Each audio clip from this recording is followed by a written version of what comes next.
اعوذ باللہ من الشیطان الرجیم بسم اللہ الرحمن الرحیم رب اشرح لی صدری ویسر لی امری واحلل عقدۃ من لسانی یفقہوا قولی۔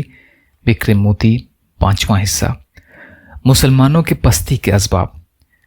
اگر ہم نے اوپر لکھی باتوں پر عمل کرنے کی کوشش کی تو یہ ہمارے لیے باعث نجات ہے اور ہماری دنیا اور آخرت کے سنورنے کی بشارت ہے، ورنہ اگر ہم عمل کرنے کے بجائے اسی راہ پر گامزن رہے تو اپنی تباہی اور بربادی کے ذمہ دار ہم خود ہوں گے۔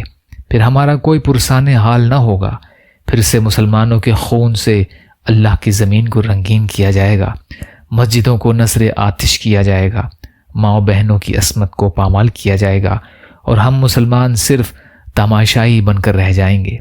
علامہ اقبال نے کیا خوب کہا ہے کہ وطن کی فکر کر ناداں، مصیبت آنے والی ہے، تیری بربادیوں کے مشورے ہیں آسمانوں میں، نہ سمجھو گے تو مٹ جاؤ گے اے ہندوستان والو، تمہاری داستان تک نہ ہوگی داستانوں میں۔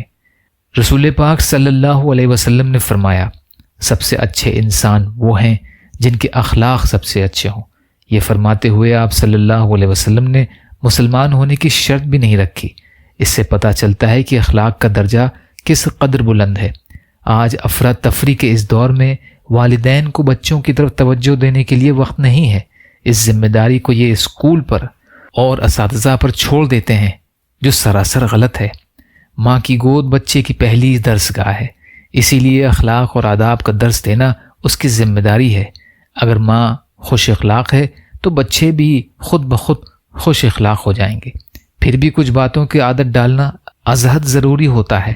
کسی سے ملاقات ہو تو سلام کے لیے پہل کرنا، بڑوں کا احترام اور ان کی عزت کرنا، چھوٹوں سے شفقت اور نرمی سے پیش آنا، کسی نے کوئی احسان کیا تو شکر گزار ہونا، اگر کسی نے کوئی چیز طلب کی تو اسے دینا، اگر آپ کے پاس وہ چیز موجود نہ ہو تو خوش اخلاقی سے معذرت کرنا، چہرے پر ہمیشہ مسکراہٹ رکھنا وغیرہ۔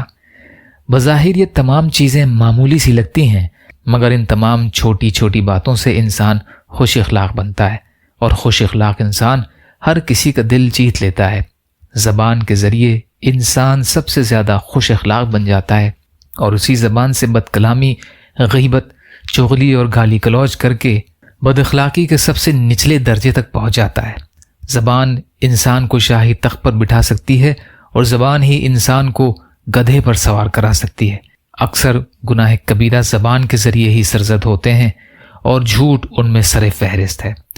اگر بچہ خوش اخلاق ہوگا تو علم حاصل کر کے اونچے سے اونچے مدارج طے کرتا چلا جائے گا، کیونکہ اس کی زبان اس سلسلے میں اس کی مددگار ثابت ہوگی۔ کئی مرتبہ دولت سے جو کام نہیں ہو پاتا وہ خوش کلامی سے ہو جاتا ہے۔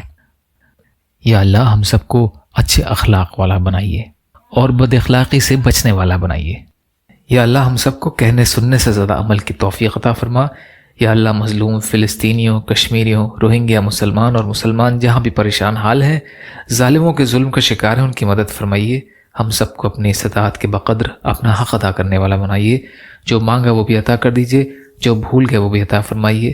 سبحان ربک رب العزت عما یصفون وسلام علی المرسلین والحمد للہ رب العالمین برحمتک یا ارحم الراحمین۔ لا الہ الا اللہ محمد رسول اللہ۔